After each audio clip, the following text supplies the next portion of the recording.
Don, is there a case to be made, and you may not necessarily agree with this view, but is there a case to be made that the top 4 equities is behind us for the year? I would disagree with that. I think the market will be higher at the end of the year than it is now.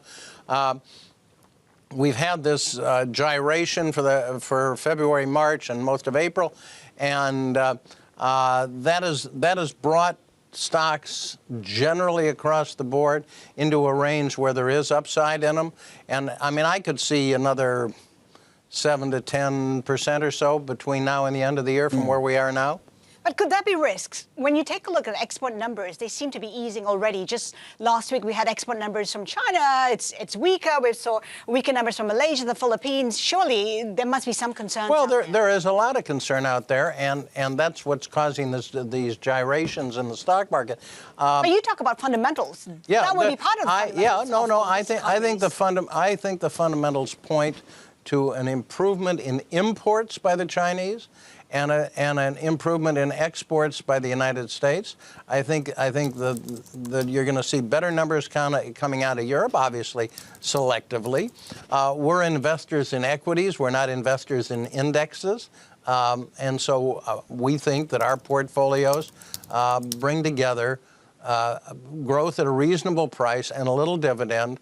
And we think we're positioned in industries that have a good rest of the year and the year after and the year after that. So we're quite positive on the long-term outlook. Now, will there be a correction in the next few months? Who knows?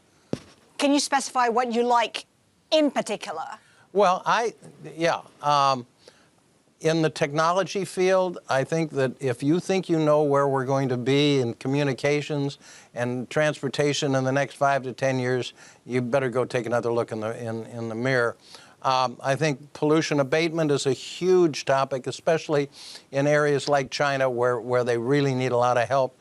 I think food distribution is another area that we like a lot.